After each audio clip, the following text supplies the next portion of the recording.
If you're here right now, listening to this, maybe it's because something inside you feels tired in a way sleep can't fix. Not the kind of tired that comes from a long day, but the kind that settles deeper, in the chest, in the soul. Before we go any further, I just want to say this quietly and without pressure. If at any point this message resonates with you, you're welcome to like the video or subscribe to the channel. Not as an obligation, just as a simple way of staying connected. Now take a breath and let's slow down together. You've been strong for a long time, longer than most people know. You're the one who keeps going, who figures things out, who adapts, who survives. People might look at you and assume you're fine because you always manage. You always do, but what they don't see is how heavy it feels to always be the strong one. How exhausting it is to carry answers when you're full of questions, to carry hope when you feel empty, to carry faith when your hands are shaking. There's a quiet loneliness that comes with strength. Not because you don't have people around you, but because you rarely feel allowed to fall apart. Somewhere along the way, you learned that breaking wasn't an option. That stopping wasn't safe. That if you didn't hold everything together, it would all fall apart. So you became strong, responsible, resilient, and over time, that strength became your identity. But what happens when you're tired of being strong? Not tired of life, not tired of faith, just tired of always having to be okay. Maybe you've whispered this to God in moments no one else hears. Maybe you've thought, I don't want to quit, I just want to rest. And then you felt guilty for even thinking that way. As if faith means never getting tired.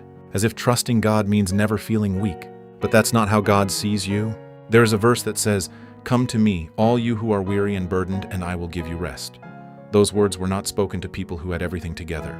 They were spoken to people who were exhausted, to people who were carrying more than they were meant to carry alone. God doesn't invite the strong to impress him. He invites the weary to come closer. Somewhere along the road, many of us learned to equate strength with silence. We learned to pray without honesty, to smile without peace, to worship without rest.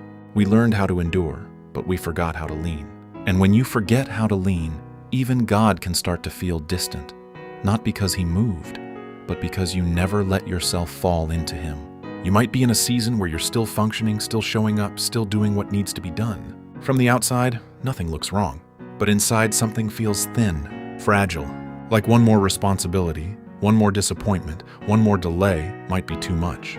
And you wonder if God sees that. He does. The problem is not that you're tired. The problem is that you've been strong alone for too long. Strength was never meant to isolate you.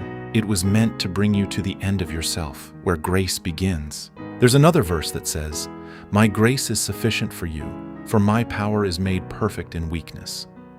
That verse doesn't glorify weakness, but it redeems it. It tells us that weakness is not the absence of God's power, but the place where it shows up most clearly. You don't experience grace when you feel self-sufficient. You experience grace when you finally admit, I can't do this by myself anymore. It's alignment.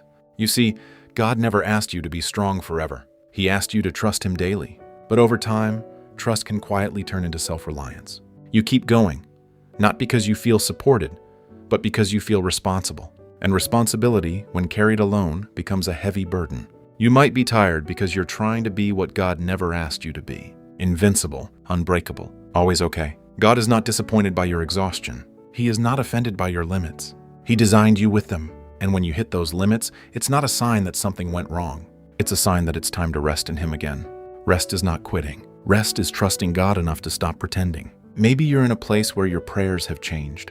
They're shorter now, quieter, less polished. Maybe all you can say is, God, I'm tired. And you wonder if that's enough. It is. Because God is not waiting for the right words. He is responding to the honest heart. He knows the weight you've been carrying even when you don't have the strength to explain it.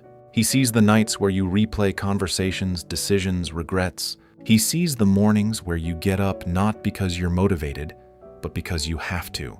And he's not asking you to try harder. He's asking you to come closer. Sometimes we think God will show up with answers, with explanations, with clarity. But often he shows up with rest, with presence, with a quiet assurance that you don't have to hold everything together tonight. There is a strength that comes from surrender, and it's different from the strength you're used to. It doesn't tighten your chest. It doesn't demand performance. It doesn't require you to prove anything.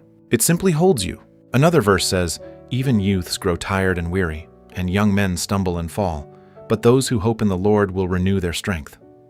Notice it doesn't say they will never get tired. It says their strength will be renewed. Renewal implies rest. It implies cycles.